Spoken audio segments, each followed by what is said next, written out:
Continuamos con este Congreso Internacional de Tecnologías Emergentes en Educación en Iberoamérica y vamos a llegar a la tercera conferencia magistral del día, por lo cual es un honor para mí presentar al PhD Manuel Cebrián de la Serna, reconocido investigador y referente internacional con tecnología educativa de España. En este momento me permito dar a conocer su hoja de vida. Catedrático de Tecnología Educativa en la Universidad de Málaga, donde ha dirigido el Instituto de Ciencias de la Educación y el Servicio de Enseñanza Virtual. Fue vicerrector del Campus Virtual e Innovación Educativa de la Universidad Internacional de Andalucía, coordinando la creación del modelo de enseñanza online ELIA. Ha sido asesor del Sistema de Educación a Distancia y de la ANUIS de México. Fue galardonado con la Orden de Puerto Ayacucho por proyectos de desarrollo en el Amazonas venezolano. Ha dirigido programas internacionales de máster y doctorado, además de colaborar como evaluador externo para la ANEP. Actualmente dirige el grupo de investigación GTA, liderando proyectos nacionales e internacionales de investigación, desarrollo e innovación. Ha realizado estancias académicas en instituciones de prestigio internacional como Harvard, países como Estocolmo, ciudades también como Colonia, East Anglia, Colima y Guadalajara. Integra el comité científico de la revista Practicum y es miembro de asociaciones académicas como REDU y REPE. Su conferencia lleva por título Hackear la prisa o anotaciones de videos y la rebelión metodológica en tiempos de inteligencia artificial. A través de esta exposición conoceremos estrategias metodológicas innovadoras para transformar los procesos de enseñanza y aprendizaje mediante el uso colaborativo de videos, la reflexión crítica y las posibilidades que ofrece la IA para fortalecer la participación activa y la construcción colectiva del conocimiento. Por favor, démosle fuertes aplausos virtuales al doctor Manuel Cebrián de la Cerda. Adelante, doctor. Muchas gracias. Buenos días y buenas tardes. Se me oye bien, ¿verdad? Por supuesto que ¿Se sí. oye bien? Adelante. Bueno, en primer lugar, agradecer pues un público que se ha mantenido fiel a un compromiso en un congreso después de 3 días intensos, con también muchos y diversos conferenciantes, todos muy interesantes. Yo he seguido en lo que he podido junto con el trabajo que tengo. Eh, También agradecer a la universidad por la oportunidad que nos da de compartir pues, las experiencias, las ideas, que es donde muchas veces uno pues, aprende de las preguntas que le hacen a uno, de las valoraciones, etcétera. Así que muchas gracias por todo. Mm, ¿Qué es lo que espero que cuando termine la conferencia? Pues básicamente que ustedes conozcan una experiencia en el uso de la inteligencia artificial y anotaciones de vídeo, eh, que aborden un tema crucial hoy en día como es el consumo excesivo por la cantidad y por las horas que dedican los jóvenes al vídeo y puedan hackear de alguna manera entrando en ese sistema de comunicación y dominen ustedes esa situación, pues hackeando, en este caso, pues haciendo pausa y analizando los textos, que es un poco el modelo que voy a exponer. No he proyectado, me faltó, perdón. Voy a compartir la pantalla.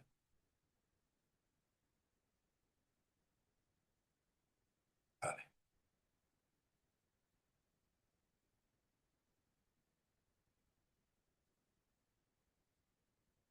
bien. Eh, ¿Por qué hackear? La neurociencia nos está lanzando pues una advertencia casi ensordecedora en cuanto a que el cerebro no aprende en ráfagas de 15 segundos. Mm, Iba a poner un vídeo a la velocidad que muchos alumnos eh, he comprobado que observan estos vídeos, multiplicados por dos o a veces hasta por 2,5, por 1,5, a una velocidad ya pues yo personalmente difícilmente puedo seguirlo, ¿no? El cerebro no aprende solo recibiendo información. Principalmente el cerebro recibe información y la tiene que discutir, analizar, y si la puede compartir esas interpretaciones o ese análisis con el grupo, con la sociedad, pues mucho mejor. Es así como se avanza y como hemos avanzado en la sociedad. Pero hay una situación de hiperacelerado consumo audiovisual. Daré unos datos y de esos datos haré una propuesta y pues más o menos espero que la mitad de la charla sea una exposición de ejemplos prácticos. O sea, quiero dar compartir mi experiencia y discutirla con ustedes por si os sirve de algo. Eh, por lo tanto, primero parto de un diagnóstico, de una realidad, de unos datos que después paso a una fundamentación que es el margen digital, lo que sería el discutir con el texto. En este caso es un texto multimedia, lo que tenemos enfrente, el vídeo, y pues un traslado que se ha producido en la historia, pero esto viene de mucho atrás. Es decir, la discusión que tenemos con los recursos, en este caso visuales, pues esto desde el mismo Ilíada. De la misma Ilíada hay comentarios al margen, el mismo Homero o algunos escritos donde surge por primera vez el español o el castellano antiguo. Después voy a pasar a la propuesta ya del modelo. Ahí voy a apelar un poquito a vuestra experiencia y sobre todo en el cuarto momento donde voy a exponer algunos ejemplos porque son pantallazos que de alguna manera puede daros una idea de qué consiste esta metodología aplicada a mi contexto, que nunca los contextos son iguales. Las buenas prácticas, pues hay que hacer una especie de inferencia lógica para aplicarlo a cada contexto y adaptarlo a cada contexto, porque los elementos que hay en ese contexto son diferenciados. Eso no quiere decir que la práctica no sea buena.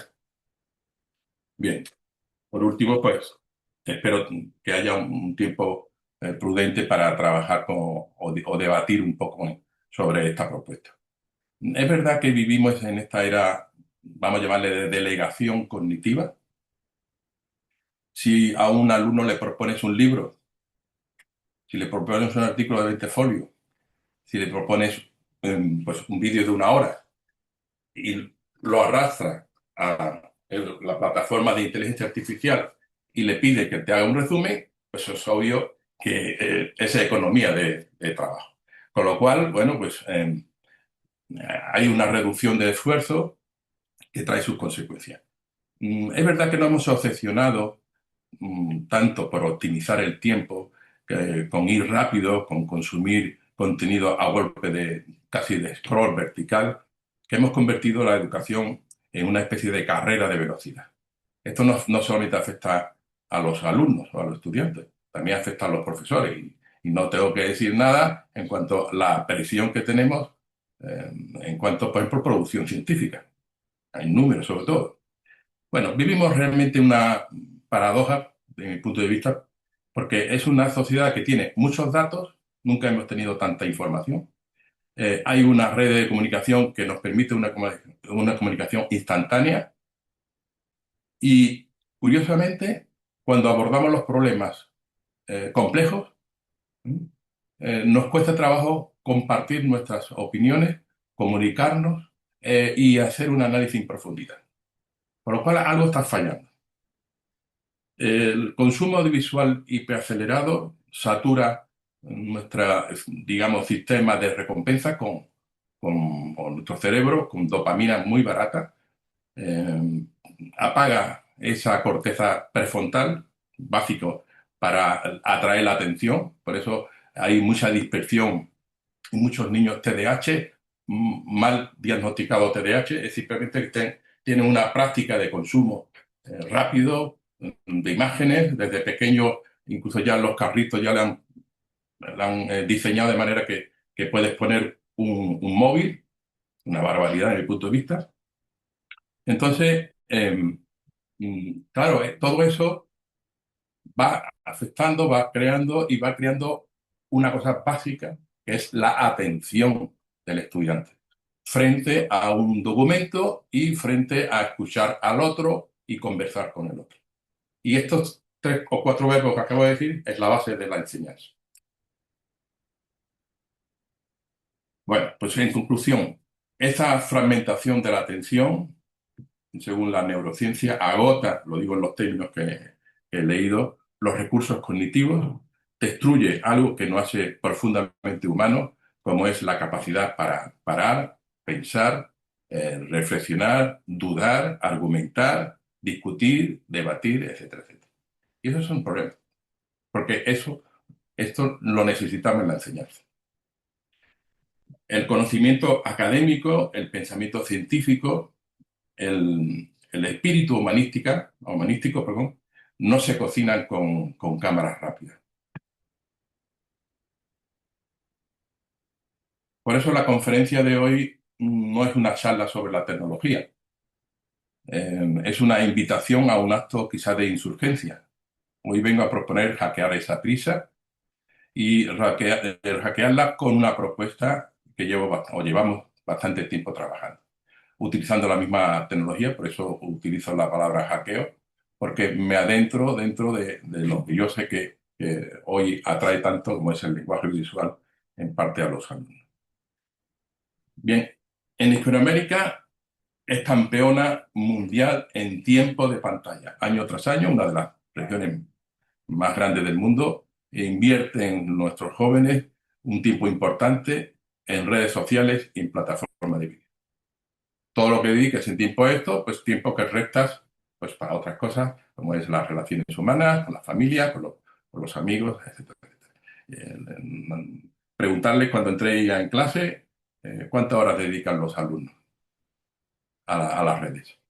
La prisa cognitiva es una imposición neurológica que en Hispanoamérica lideran los jóvenes superando a 4 horas diarias de vídeos cortos. UNICEF y la Sociedad Española de Neurociencia, o Neurología, perdón, confirma que el bombardeo de dopamina no es solo un hábito, sino un estado sobreestimulante constante que fragmenta la atención y provoca fatiga cognitiva severa. Hay datos, 5 horas en redes, 2 horas diarias de TikTok. Bueno, pues hay recomendaciones de la Sociedad Española de Neurología y hay unas advertencias y unas señales en rojo que nos están diciendo paremos o por lo menos analicemos nuestra situación.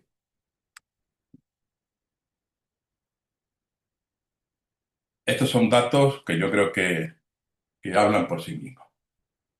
Eh, 214 minutos en redes, TikTok 120, YouTube 69 y el límite que se sugiere es 30. Claro, esto va a depender mucho de las edades. Y si en las edades la madurez puede llegar más o menos a la altura de los jóvenes que están en la universidad, pues esto está afectando a su procesamiento de información, su capacidad de atención, de retención, etcétera, etcétera. Bien, vamos a la fundamentación de la propuesta. Si viajamos en el tiempo, a los márgenes de los manuscritos de la Ilíada o las glosas emilenses, ese monasterio de San Millán de la Cogolla que os sugiero que visitéis si tenéis oportunidad, está por La Rioja, se encuentran los primeros escritos en castellano en los márgenes. Ahí veis un texto, es un texto en latín y de forma didáctica, antes de hablar con el pueblo, que hablaba un latín vulgar entre comillas, pero era el castellano primogénito, se utilizaban esos márgenes para utilizar el lenguaje propio del pueblo para poder llegar con ese mensaje. Estas son, pues eso, notas al márgenes o anotaciones que tenían en aquella época, escritos a mano y con tinta, eran la prueba viva de un pensamiento crítico en acción. Era pues el lector apropiándose de la interpretación del texto, era una actividad didáctica para preparar el discurso de esos monjes. El clásico Walter Ong, de oralidad y escritura, tecnología de la palabra, nos advierte sobre el impacto neurológico de la escritura, que eso es otro aspecto importante. El distanciamiento crítico implica escribir o anotar que separa a la persona de lo que sabe, permitiéndole examinar su propio conocimiento de forma objetiva. Pero hoy en día apenas se escribe, apenas se redacta, apenas se recogen apuntes. Se escribe muchas veces con ordenador, pero también se dicta al ordenador. Cuando un alumno detiene un vídeo para hacer una anotación sobre el mismo vídeo, crea una distancia necesaria para dudar y argumentar. De alguna manera, escapa de esa velocidad que el realizador del vídeo le interesa. Por eso los anuncios duran 20 segundos, entre otras cosas. Y muchos de los programas se reducen por muchas razones y van a una velocidad increíble precisamente para que no tengas tiempo de pensar. Es más, uno de los problemas de la información hoy en día es que las noticias, no recuerdo ahora qué conferenciante dio el clavo, es tanta la cantidad de información y de noticias que apagan la otra noticia y desaparece totalmente. Bien. Luego, si el pensamiento sin escritura es efímero, en una cultura audiovisual de puro scroll, todo es flujo, es rápido. La anotación detiene ese flujo y cristaliza la idea de que permite pues, un pensamiento más analítico, para que el pensamiento analítico ocurra. Basado en esta idea, en dos proyectos diferentes que realizamos en España, empezamos en el 2012, pero bueno, eh, con distintas universidades, cada una tenía su problema sobre el vídeo, su problema que resolver. Y en un caso, recuerdo que Harvard X nos planteó el problema del abandono de los MOOC, ya saben, esos cursos masivos. El abandono de los MOOC, que eran largos, para muchos estudiantes eran tediosos y la gente abandonaba. Pero ¿era realmente la longitud el problema? Si los conferenciantes eran tan interesantes y era gratis, etcétera, etcétera. Bueno, pues se nos ocurrió pausar y detener el vídeo y compartir lo que veíamos. Generar pues, una nube con etiquetas de anotaciones, o anotaciones con etiquetas, perdón, y compartirla y debatirla y crear distintos niveles. Ahí fui descubriendo cómo podemos conversar y generar un conocimiento auténtico y profundo sobre un problema. ¿Solucionó el abandono? Pues no, no sirvió para resolver el problema porque la causa no era eso. O sea, había otras causas que es difícil de resolver. Y que si se matriculan 3.000 personas, muchos de ellos sin haber leído el título, pues evidentemente a los pocos minutos ya están escapando, como puede pasar en esta conferencia.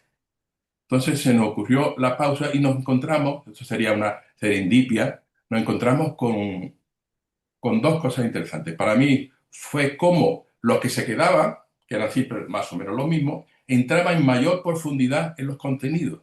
Había muchas más preguntas, había más profundidad en el análisis. Incluso los profesores decían que era casi un reto, porque se habían puesto a debatir gente muy preparada y lo único que estaba generando era un conocimiento colectivo, una inteligencia colectiva. Por un lado, pues nos gustó aquello. Y fuimos depurando, reduciendo un poquito la metodología. Y por otro lado, bueno, mejoramos lo que es la tecnología. Eh, Esa tecnología, al final, lo fuimos aplicando no solamente a los MOOC, sino a otros problemas de las otras universidades, como la propia, y también a otros multimedia, porque claro, no solo se trabaja con vídeos, también se trabaja con textos, con fotos, con sonidos, y todos estos documentos y recursos pueden tener anotaciones y generar pues, un entorno de debate. Yo me estoy centrando ahora solamente en el tema del vídeo. Bueno, los resultados, pero muy interesantes, porque creemos que en aquel momento no teníamos datos, pero después con las investigaciones así se comprobó que el pensamiento crítico aumentó, hubo mayor reflexión, razonamiento, mayor nivel de rendimiento y, y pueden ver algunos de esos resultados y artículos al final en las referencias. De forma muy breve, voy a explicar lo que sería la metodología, que no se me vaya. Eh, Leí hace poco un trabajo de Santiago Jiménez que me gustó mucho y que vino a decir como que, bueno, pues una máquina no necesita la demora, pero nosotros sí. Y quizá a medida que uno va haciéndose mayor también necesita más demora, leer y levantar un poquito la cabeza para pensar lo que hemos leído, ¿no? Es verdad que hay otros textos que lo puede uno leer más rápido, sobre todo cuando son novelas, pues son, bueno, sí, te puede enganchar, pero no estamos hablando de novelas, aquí estamos hablando de conocimiento científico, con el nivel que puede tener de ciencia blanda o no, como se explicó en un conferenciante. La inteligencia artificial puede tragarse el vídeo, un vídeo de 2 horas y devolver el resultado en 3 segundos, pero si permitimos que nuestros alumnos deleguen ese proceso, no estarán encontrando su voz, estarán produciendo ecos bien redactados. Por eso la metodología MAN, metodología de anotaciones multimedia, en este caso de vídeo, no son es una simple herramienta digital, son una especie de trinchera de resistencia humanista. Pulsar el botón de pausa es reclamar nuestro derecho a la demora de la enseñanza, mostrar la capacidad de atención y, en definitiva, pues el propósito de la universidad. Y eso va un poco en línea a lo que hablaba el artículo de Santiago. Esta metodología que hemos llamado MAN es una propuesta de enseñanza que favorece ese pensamiento crítico en cualquier área y en cualquier nivel educativo. Eh, Como también con cualquier herramienta. Yo voy a usar, o voy a poner ejemplos de las herramientas que yo más utilizo, pero también os mostraré algunas otras que existen en el mercado. Pero también es un instrumento de evaluación, puesto que no solamente me permite analizar, sino analizar los comentarios y los comentarios de los compañeros y generar todo un modelo de evaluación formativa y de discurso sobre los argumentos que podamos utilizar, etcétera. Bien, sus fases, de forma rápida. Se inicia fragmentando el mensaje, nada nuevo. Creamos anotaciones en secuencias breves de vídeo sobre el vídeo bajo un criterio de la tarea que pongamos, porque podemos poner una tarea que ya os mostraré algunas diferentes. Cada tarea tiene su consigna, digamos así. A continuación, esa interpretación, en principio aislada de todo mensaje, genera una nube de anotaciones y de etiquetas. Seguido, se comparten esas anotaciones y se discuten las interpretaciones bajo pues, otras anotaciones y etiquetas, con lo cual va creando como, como las galaxias van construyéndose y moviéndose, ¿no? Más tarde se busca un consenso en la clase en la profundidad de todo el mensaje y se obtiene al final una conclusión de acuerdo o de desacuerdo. Claro. Hay tipos de contenidos más científicos que no son opinables, digamos, son verificables, pero no opinables. Pero incluso se puede discutir y comprobar que tenemos esta opinión alejada de la ciencia o lo que sería, o de la realidad, lo que sería fake news. De hecho, hay algunos trabajos en lo que es el mito neurológico, ¿no? Porque claro, hay un pensamiento que tenemos que reconstruir a base de enfrentarnos al mensaje y a discutir ese mensaje. Y a veces traemos esos mitos, ¿no? Y esos mitos se proyectan en un erróneo enfoque, incluso con temas de ciencia. Bien, una vez dicho esto, os presento un trabajo por culto de este año, del curso pasado, o mejor dicho, de este curso. Eh, Veis unas barritas que son la secuencia de vídeo que ha seleccionado esa persona.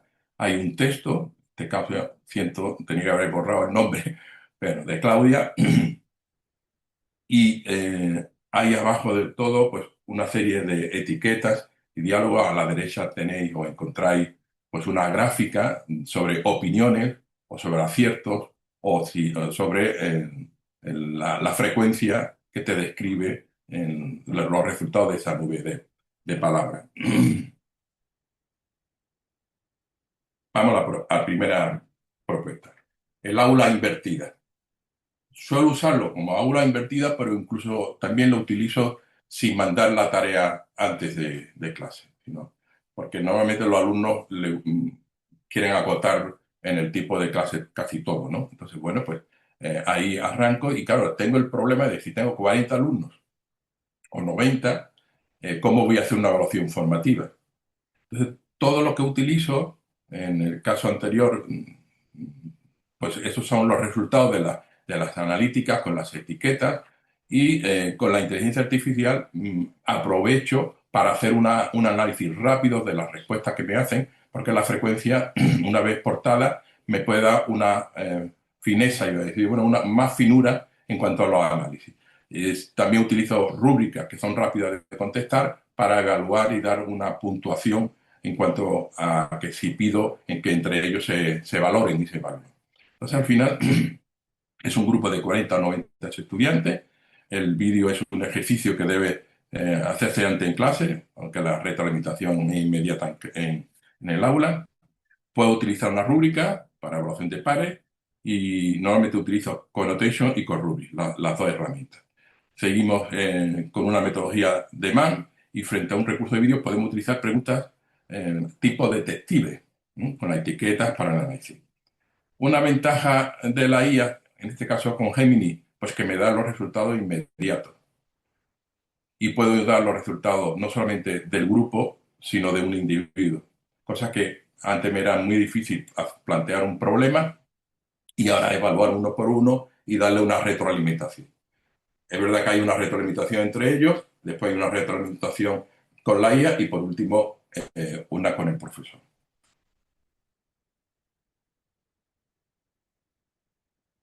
Lo mismo, pero aquí entra la IA, en este caso Notebook. Notebook te permite, al volcar el vídeo, pues primero te hace una transcripción del texto. Esa transcripción del texto le da un enfoque porque la consigna que yo le he mandado a los alumnos, que la veis aquí arriba, aquí, primera fase, segunda fase, ¿no? Esa misma consigna se la doy yo ahora a la inteligencia artificial y le pongo como si fuera un alumno. Lo que hacemos es confrontar las alucinaciones que pueda tener la IA con el consenso que ya tenemos como seres humanos que somos cuando nos enfrentamos con la IA. A veces podemos incorporar alguna perspectiva, algún elemento de la propia IA, ¿no? Pero en muchos casos es un alumno más. Claro, no es lo mismo que este otro anterior, que yo la IA la utilizo para tener una retroalimentación más rápida con los alumnos. Y desde ese análisis o retroalimentación seguir trabajando.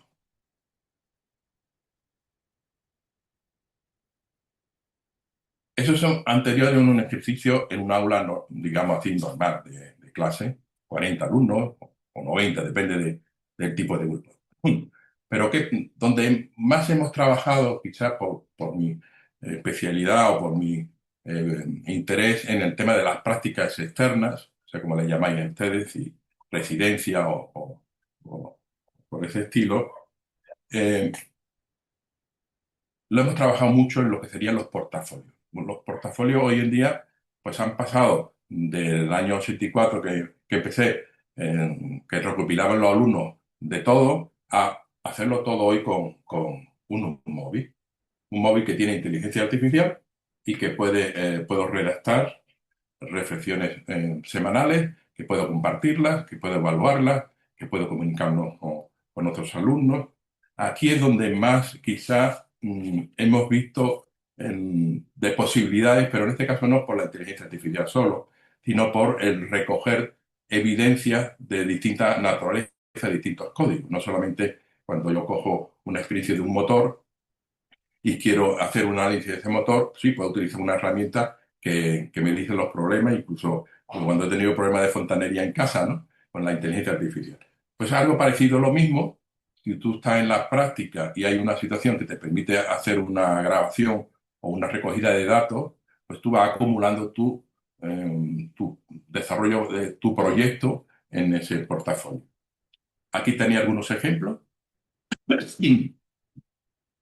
Es un alumno que ha ido recogiendo evidencia de lo que está narrando, evidencia de distintos soportes. Aquí tienes otro ejemplo de una profesora que expone, en este caso en una aula de infantil, el uso de tecnología y estudiantes en la facultad discuten con esos alumnos que han estado de práctica con esa profesora. O, por ejemplo, cuando terminan las prácticas, tienen que, con algún modelo, yo he puesto ahí Paris Vinograph, pero bueno, hay muchos modelos de autoanálisis, o sea, de autorregulación. ¿Qué problema tuviste? ¿Cómo lo resolviste? ¿Qué tipo de competencias tienes o carencias encontraste? ¿Cómo desarrollaste las competencias prácticas? ¿Realmente las competencias se pueden adquirir en la universidad? O, en fin, todo este tipo de debates al final del semestre se hacen un vídeo y entre ellos comparten las experiencias y si tienes pocos alumnos, porque tenemos por norma máximo 6 por semestre, pues pueden compartir su hilo de crecimiento y de desarrollo profesional. En este caso es bien distinto. Es un caso puntual que se puede grabar porque estaba de espalda y no había ningún relato o dato o evidencia de ese niño, pero es un caso de un niño con un problema. Y en la escuela donde está trabajando de primaria, esa alumna en práctica comparte y discute pues, los problemas, en este caso de creación de materiales, les pide, y van empezando a trabajar en redes, que es si no iba a decir futuro, hoy es el presente. Creo que ya tenemos de ir terminando. Por último, eh, el uso de la metodología de Mann. Tenéis ahí abajo un vídeo de la compañera de Guadalajara. Eh, no solamente lo hemos utilizado para las clases de prácticas o teóricas, para la supervisión de los portafolios en el práctico, sino que también lo hemos utilizado para aprender y crear una red de colaboración entre docentes donde exponen sus problemas, en este caso del uso de la tecnología, en la práctica. Pues se llama Red TIC Praxis. Esa Red TIC Praxis hay una metodología de trabajo y utilizamos los vídeos para comprender un poquito más a distancia pues este tipo de situaciones de docentes, cómo hacemos cuáles son nuestras buenas prácticas y cuál es el uso de la inteligencia artificial en este caso.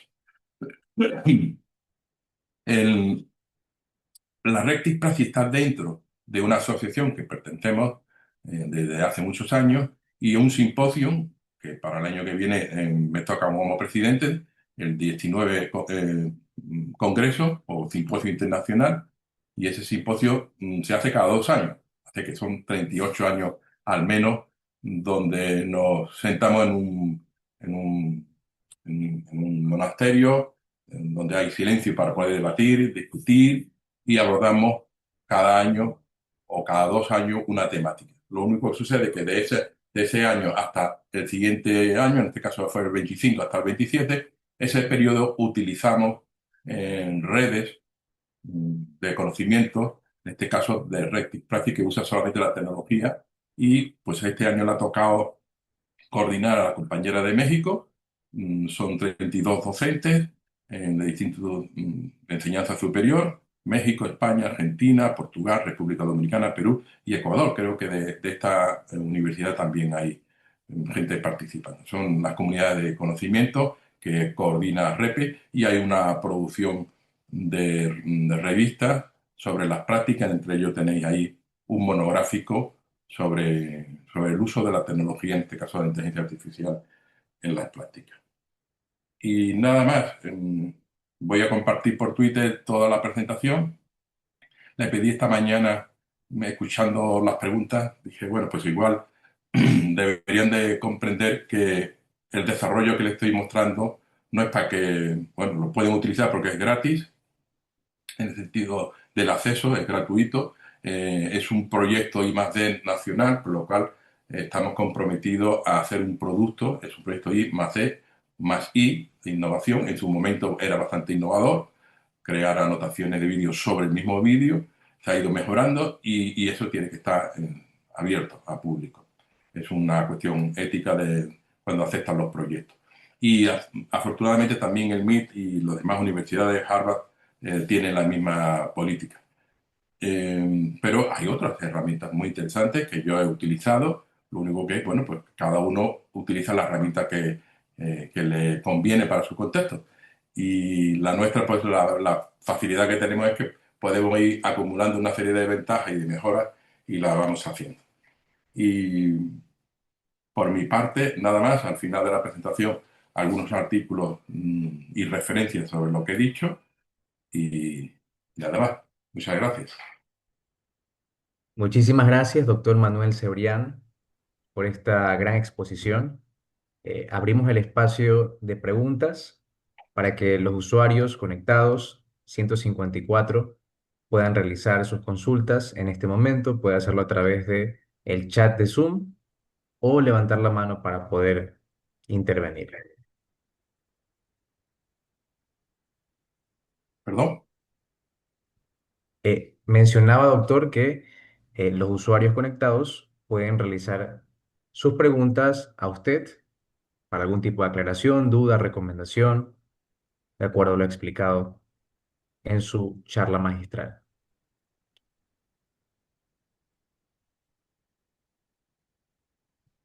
Muy Bien, bien, si sí. existe alguna duda, adelante.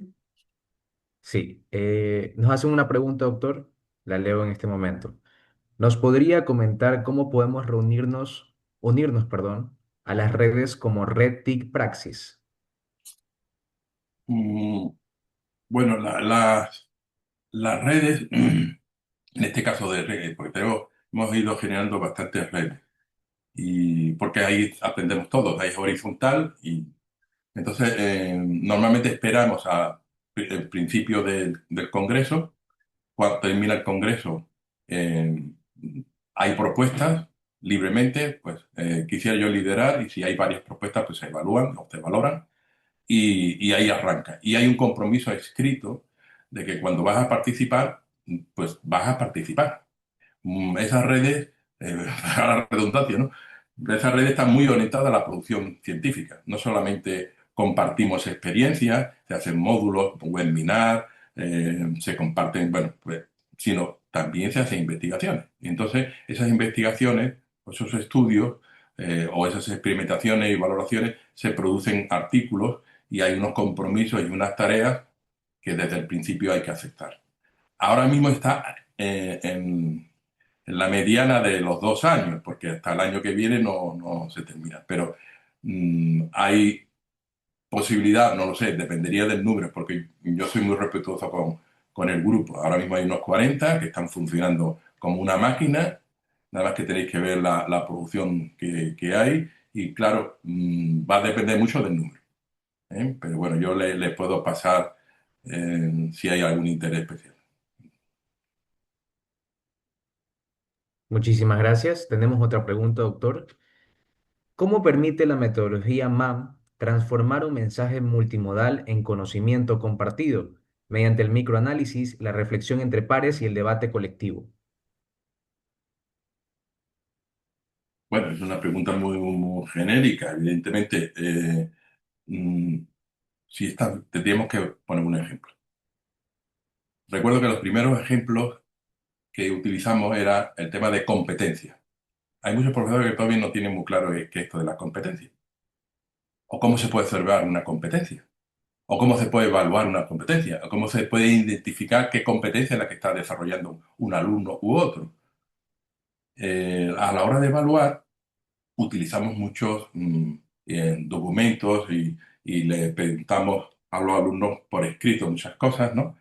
Pero el vídeo tiene la posibilidad de observar respuestas verbales, orales, o del alumno, o de los estudiantes, o permite que los alumnos hagan preguntas, no solo insidiosas, sino preguntas importantes, de valor, a veces son más importantes que las respuestas. Entonces, en esa confrontación con algo que tú lo estás viendo, digamos, esa conducta es un trabajo de motricidad fina de ese alumno y tiene fíjate en tal conducta, que está claramente que tiene un TDAH, tal, pues ese tipo de conocimiento es una interpretación de una imagen.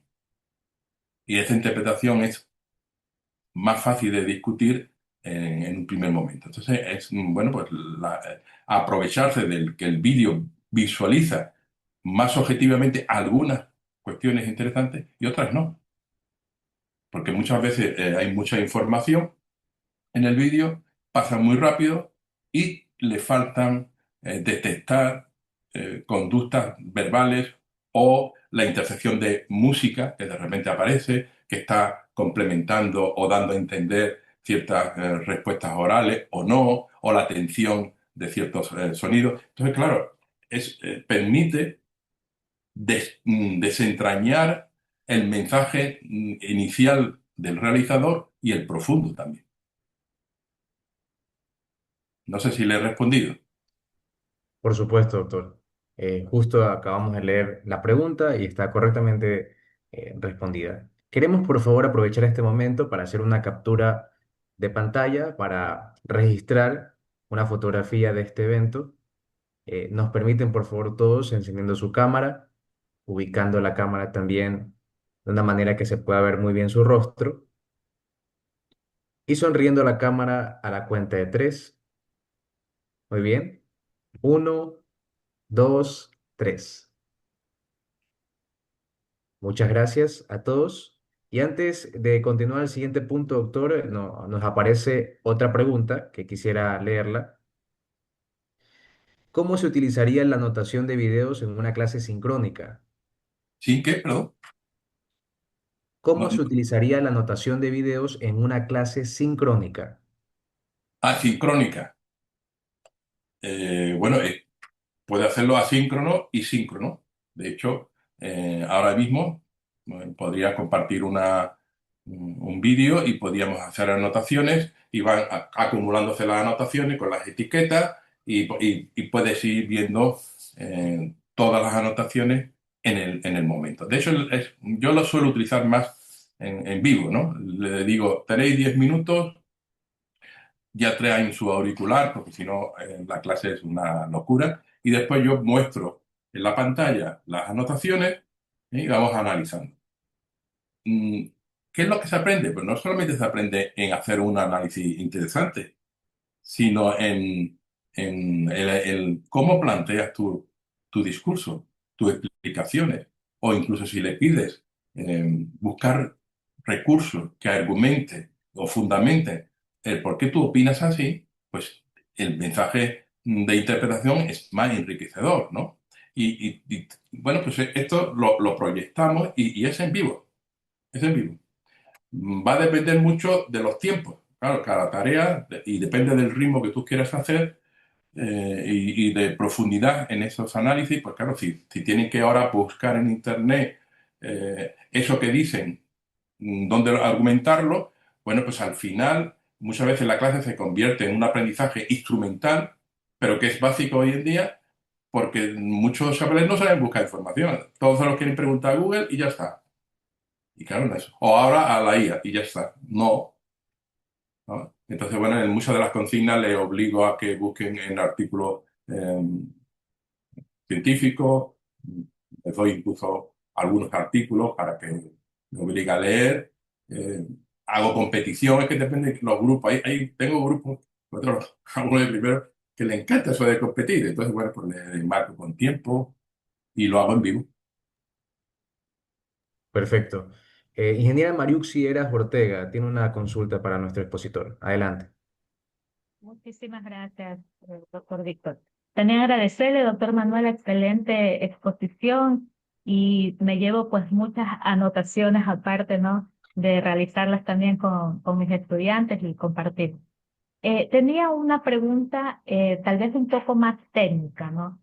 Por ejemplo, yo utilizo mucho la plataforma Moodle para el tema de las aulas virtuales y todo. ¿Cómo podríamos nosotros tal vez, o si usted conoce, si entre estas herramientas que usted nos compartió, tienen para poderlo integrar dentro de la plataforma Moodle de tal forma que nos permita como que de forma automática calificar ya esas anotaciones que se van realizando y luego el profesor, me imagino, internamente ya le irá poniendo la calificación de acuerdo a una rúbrica? Tal vez te ha escuchado algún tipo de esa implementación dentro de una plataforma Moodle. Sí, es que yo uso varias plataformas, entre ellos Moodle, no es que la use, es que es la institucional y yo la recomiendo porque es la que tiene protección por la institución. Entonces, a ver, qué le ha pasado a todas las LMS? Que se han quedado en todas las posibilidades que tienes para hacer trabajar en Internet es la plataforma. Y al final, Internet es la plataforma, cuando la plataforma debería ser Internet. No sé si es un poco rebuscado lo que estoy diciendo. Quiero decir que las tecnologías del siglo pasado, como son Moodle y demás, ya no tienen la posibilidad de sí, tienen muchos gases que le van añadiendo, pero no tienen la fortaleza y la profundidad que tienen muchas herramientas independientes. Entonces, en nuestro caso, lo que hemos hecho es, para facilitarle la integración, es una integración, mm, bueno, pues muy singular, y es que coges el enlace, haces una tarea en Moodle y le dices la consigna ahí y le pones el enlace. Entonces, al darle a ese enlace, te lleva al grupo y al vídeo de las anotaciones que tú quieres que haga. Pero claro, hace un salto. Se puede generar un pop-up o no. Más avances que se han hecho, bueno, pues todas las herramientas que hemos desarrollado no solamente están en acceso abierto, sino que están federadas. No sé si conoces el tema y es, bueno, pues igual que cuando entras en Google, escribes y ya entras en una herramienta y puede entrar en las demás, pues para el concepto de que sea Internet la plataforma y no a la inversa, todas nuestras herramientas están federadas. Y desde el 2004, 2005 empezó esto. Y lo que permite es que tú entras y si tu herramienta de Moodle está, digamos, federada, pues está entrando dentro del marco de confianza de la institución. No sé si es muy técnico el tema, la Sí, respuesta, pero sí, bueno, sí, sí, muy bien. coges un enlace. Yo tenía por aquí, digo, no Ajá. sé si me va a Solamente dar que tiempo. al coger el enlace se convertiría en un recurso, pero todavía no en una actividad calificada dentro del Moodle. Tendría que calificarla externamente. Claro. Bueno, Ujú. no, la puedes evaluar en Moodle. Es una tarea, es un recurso que está ahí. Tú puedes ver el vídeo insertado, embebido en la Moodle, ¿no? Ah, Y ok. cuando le das, vas a A la a la- plataforma a la propia. plataforma Ujú. y después la nota la puedes ver en la Moodle. Entonces, eso ya es una cuestión. Porque no, lo que tú has visto ahí de frecuencias son solamente los resultados de una analítica de las nubes y de las etiquetas, para ver cuál es el pensamiento de los alumnos, Correcto, de con sus acuerdo. errores Más conceptuales. profundo. Ujú. Exacto. Exacto. Ahora mismo tenemos un proyecto aprobado que es introducir inteligencia artificial. Y tengo esta duda de si hacemos la gran plataforma Ujú. o no, o seguimos con las funcionalidades que más nos interesan, de coger herramientas y yo construyo mi portafolio con aquellas herramientas que me son útiles. Porque ¿para qué quiero matar moscas con cañones, ¿no? ¿Para qué quiero una plataforma tan grande que después no me quiero usar dos cositas? Exactamente. Ujú. Entonces va por ahí un poco la línea Sí, sí, muchísimas gracias, doctor. y bueno, Ujú. Perfecto, tenemos también un comentario de Jorge Cabrera. Nos dice, el video como pretexto es genial. Trabajar video, texto, video también sirve como base para la oralidad, arte, discutir o analizar un video pedagógico con herramientas digitales. Hay muchas alternativas donde el video y la imagen nos permite explorar la oralidad. Interesantes sus estrategias, doctor, y gracias. no, gracias a vosotros. Por último, doctora Giselle Rodríguez hace la pregunta, ¿cómo podemos formar a los futuros docentes para que preserven esa dimensión profundamente humana de la comunicación y eviten que la tecnología sustituya aquello que solo puede construirse desde el encuentro con el otro? Pues no sustituyendo las conversaciones y el diálogo con la tecnología. Es decir, eh, como moderador que está en el aula, permitir espacio para la tecnología. A mí me gusta más la clase invertida porque hacen trabajos individuales, pero después los compartimos. ¿Y qué es lo que compartimos? Pues el análisis y del pensamiento que tiene el grupo, que puede ser preocupante o no, ¿no? Entonces, el aula debería convertirse en un espacio de diálogo, pero también no solo de diálogo. Hay que redactar, escribir y compartir esos debates. Hay muchas técnicas, dinámicas de grupo, eh, y, y muchas de ellas ya se están utilizando de forma desmedida la tecnología. Entonces, para una respuesta rápida sería dejar espacio para la oralidad, el debate, la discusión respetuosa, ética, inclusiva, etcétera, etcétera. Porque mm, eh, por la tecnología a veces nos atrapa y bueno, perdemos la identidad que debemos y el respeto que nos debemos hacia nosotros mismos, claro. Entonces se requiere eso. Muchísimas gracias, doctor Manuel Cebrián de la Serna, por responder cada una de las preguntas de nuestros usuarios conectados. Pasamos, por favor, al momento de distinguir a nuestro expositor. Nos ayudan compartiendo la pantalla, por favor,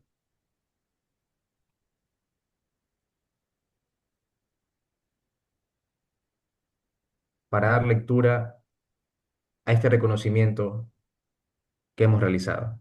El comité organizador otorga el presente certificado a Manuel Cebrián de la Serna, PhD, por su destacada participación como conferencista magistral con el tema Hackear la prisa, connotaciones de videos y la rebelión metodológica en tiempos de inteligencia artificial en el primer Congreso Internacional Tecnologías Emergentes en Educación en Iberoamérica, organizado por la Universidad Bolivariana del Ecuador, UB, y realizado del 22 al 24 de julio de 2026 en Durán, Ecuador. Gracias por contribuir al éxito de este evento. Firma el rector de la UB, PhD Roberto Lozano Benítez, y la vicerrectora de Investigación y Vinculación con la Sociedad de la UB, PhD Rosángela Caicedo Quirós. Doctor Manuel, muchísimas gracias. Muchas gracias a vosotros por la oportunidad. Quizá hay algo que mejor no he dicho y sería bueno no esperaba preguntas tan técnicas, pero me alegro. Al final la herramienta o el vídeo está en YouTube. La herramienta lo único que hace es aprovecharse el vídeo de YouTube y generar una capa de anotaciones.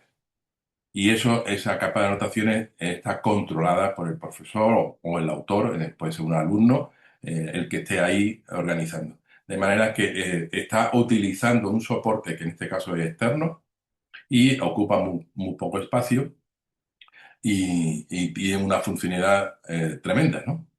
Así que bueno, pues lo mismo cuando lo lleves a la plataforma Moodle, Sakai, Mapala, que tengáis, lo mismo. Y esa es un poco la estrategia que sigo desde el año 2004, 2005.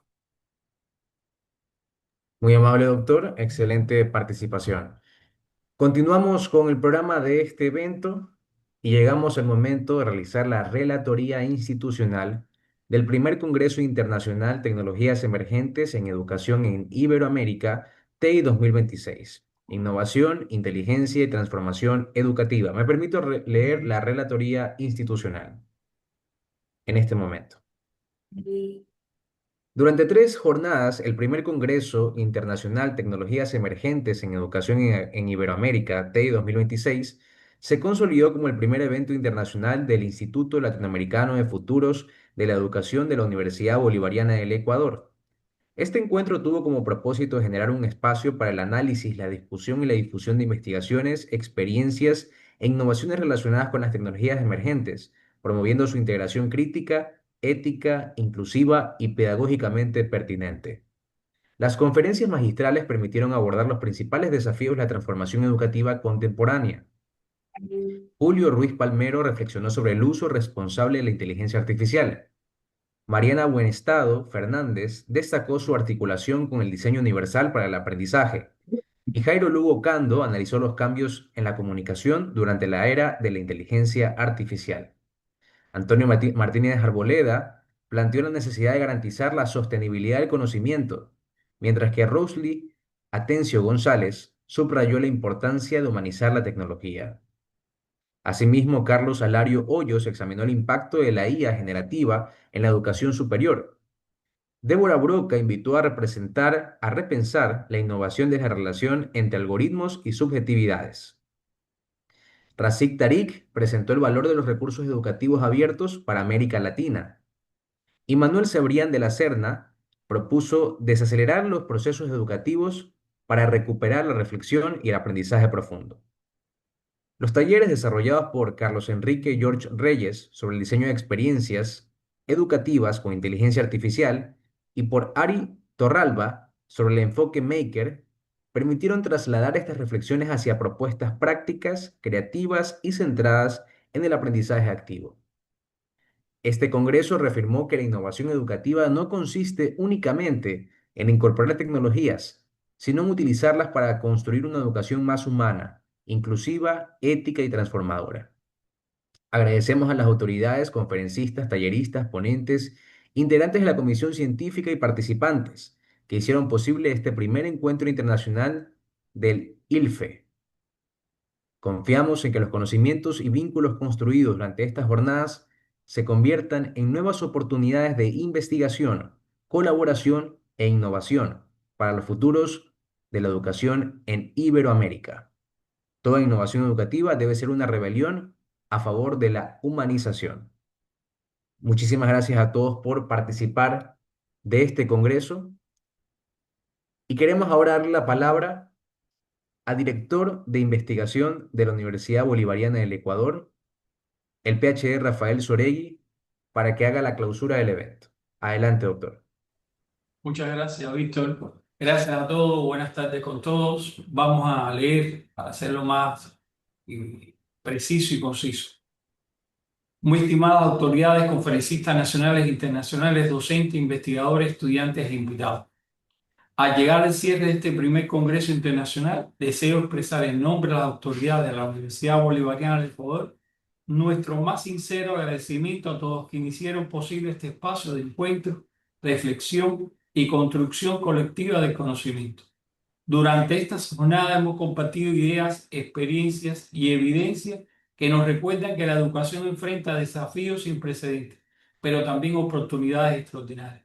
El tema que presidió el primer Congreso de Tecnología Emergente nos invita a repensar de la manera en que enseñamos, investigamos y aprendemos.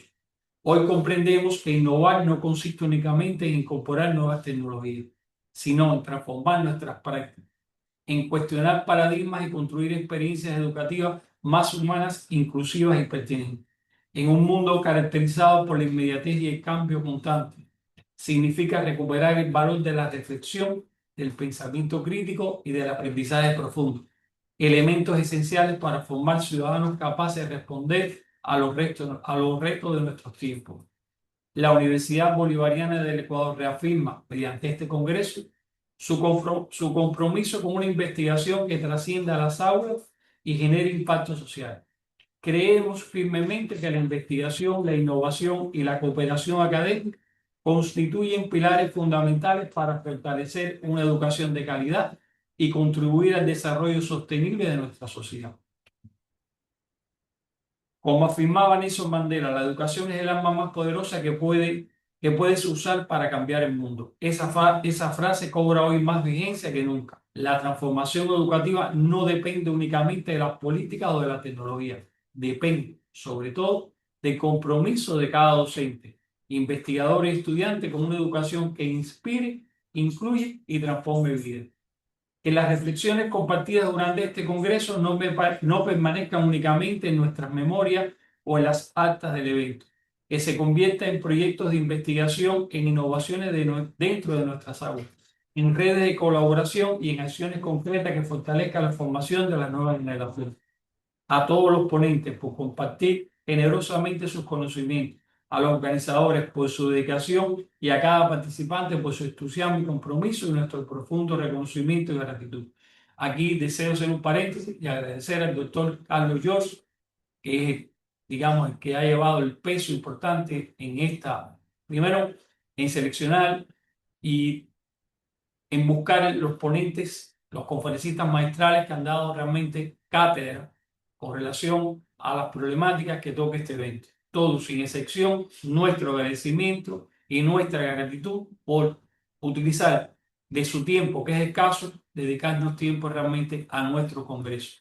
Este es el primer congreso y ya desde este momento los invitamos al segundo congreso que auspicia este instituto, que si bien es muy joven, ya dio muestra de la solidez que existe y de la interés por mejorar la educación y, como bien dice el instituto, educación para el futuro, pero desde el presente.